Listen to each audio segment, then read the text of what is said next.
Welcome to LSH tutorial. Kolkata বিশ্ববিদ্যালয়ের fourth সেমিস্টারে ইতিহাস অনার্সের যে সকল স্টুডেন্টরা রয়েছে তাদের সকলকে এলএসএইচ টিউটোরিয়াল চ্যানেলে ওয়েলকাম জানাই। তোমাদের ফোর্থ সেমিস্টার যে ডিএস সিসি6-এর পেপারটি রয়েছে সেই পেপারেরই একটি গুরুত্বপূর্ণ লং কোশ্চেন এই ভিডিওর মাধ্যমে আমি তোমাদের মধ্যে শেয়ার করে দেবো। অলরেডি আমি তোমাদের সিসি6 পেপারে সাজেশান পোস্ট করে দিয়েছি, তোমরা যারা এখনও চেক আউট করোনি অবশ্যই চেক আউট করে নাও। এছাড়াও আমি কিন্তু তোমাদের সাজেশান ধরে অধিকাংশ লং কোশ্চেনের অ্যান্সারও অলরেডি পোস্ট করতে শুরু করে দিয়েছি। তাই তোমরা যারা নতুন এসেছো অবশ্যই কিন্তু চ্যানেলটিকে ফলো করে রাখো। নিত্য নতুন বিভিন্ন ইতিহাসের আপডেট পাওয়ার জন্য এবং লং কোশ্চেন সাজেশান পাওয়ার জন্য কিন্তু চ্যানেলটিকে ফলো করে রাখতে পারো। এছাড়া তোমরা সিসি5, সিসি7 এবং সিসি8 পেপারেও আমি সাজেশান পোস্ট করে দিয়েছি, তোমরা কিন্তু অলরেডি একবার প্লেলিস্টে গিয়ে চেক আউট করে নিতে পারো। ঠিক আছে, তাহলে আর বেশি দেরি করছি না, আমি সরাসরি মূল ভিডিওতে আসছি।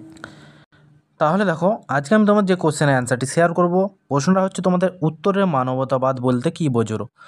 5 মার্কসের প্রশ্ন, ভেরি ইম্পর্টেন্ট প্রশ্ন। আমি কিন্তু সাজেশানে এই প্রশ্নটা তোমাদের দিয়েছিলাম। ঠিক আছে, এবার আমি অ্যান্সারটি বলছি, তোমরা খাতায় দেখে দেখে নোট ডাউন করে নাও। ইউরোপের ইতিহাস ষোড়শ শতক নানা ঘাত প্রতিঘাতের মধ্যে দিয়ে প্রবাহিত হয়েছিল, যার একটি দিক মানুষের চিন্তাভাবনার ওপর সুদূর প্রসারী প্রভাব ফেলেছিল। এটা ছিল রেনেসা বা নবজাগরণ। আর এই রেনেসা শুধুমাত্র দক্ষিণ ইউরোপে সীমাবদ্ধ ছিল না, ইউরোপের আল্পস পর্বতমালার উত্তরে মানবতাবাদের যে স্রোত প্রবাহিত হয়েছিল তা উত্তরের মানবতাবাদ বা উত্তরের রেনেসা নামে পরিচিত ছিল। তবে আর উৎসমূল যে ইতালীয় রেনেসা সে বিষয়ে কোনো বিতর্ক নেই।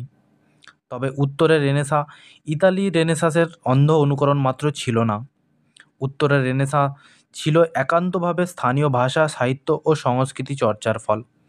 প্রথম প্যারাটি বলে দিলাম, এবার দেখো সেকেন্ড প্যারাটি কী রয়েছে। উত্তরের মানবতাবাদের নিজস্ব কয়েকটি বৈশিষ্ট্য ছিল।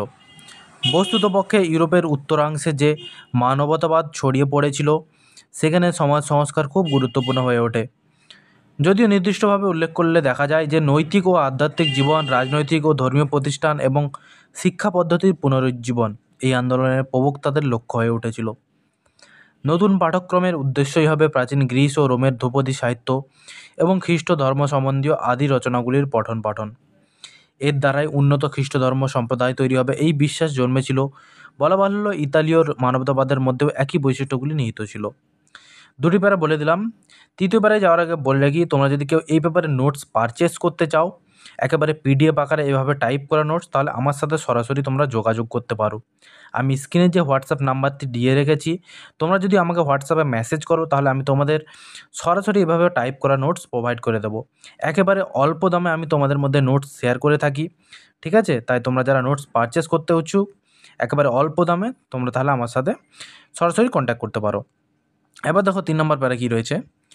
উত্তরাঞ্চলের মানবতাবাদের একমাত্রিক রূপের চেয়ে অঞ্চল বিশেষে এর জাতীয় বৈচিত্র্য অনেক স্পষ্ট।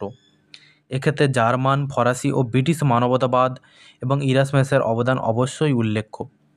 উত্তরের রেনেসাঁর ফলে মানুষের জগৎ ও জীবন সম্পর্কে অনন্ত কৌতূহলের সৃষ্টি হয়েছিল। যাজকদের লেখা গ্রন্থ নয়, ধর্মনিরপেক্ষ সাহিত্য পাঠের আগ্রহ তৈরি হয়েছিল। সাধারণ মানুষ সাহিত্য ও শিল্প সম্পর্কে সজাগ হয়ে উঠেছিল। তোমাদের আরেকটা কথা বলে রাখি, তোমাদের 5 মার্কসের অ্যান্সার মোটামুটি 250 শব্দের মধ্যে লিখতে হয়। আমি কিন্তু তোমাদের যথার্থ শব্দের মধ্যে অ্যান্সারটি কমপ্লিট করি এবং তোমাদের মধ্যে শেয়ার করি। তাই তোমার যদি মনে হয় অ্যান্সারটি তাও বড় লাগছে, তোমরা কিন্তু খাতায় নোট ডাউন করে নিজেদের মধ্যে অ্যান্সারটিকে আবারও গুছিয়ে নিতে পারো। ঠিক আছে, অর্থাৎ তোমরা এই নোটটি খাতায় নোট ডাউন করে নেবে এবং নিজেদের মতো সাজিয়ে তোমাদের সুবিধা অনুযায়ী পড়ে নিতে পারো। পরবর্তী প্যারা দেখো কী রয়েছে। উত্তরের রেনেসাঁ শিল্প ও সাহিত্যের ক্ষেত্রে ধ্রুপদী ঐতিহ্যকে অনুসরণ করেছিল। কবি পিয়ের গাইলস ও জিন সেকেন্ড ধ্রুপদী দ্বারা অনুসরণ করে কাব্য রচনা করেন। কোলেট, টমাস মুর, ইরাসমাস ধ্রুপদী সাহিত্য দ্বারা ধ্রুপদী ঐতিহ্য দ্বারা প্রভাবিত হন। এরা যে সাহিত্য রচনা করেন তা ধর্মনিরপেক্ষ হলেও ধর্মবিরোধী ছিল না।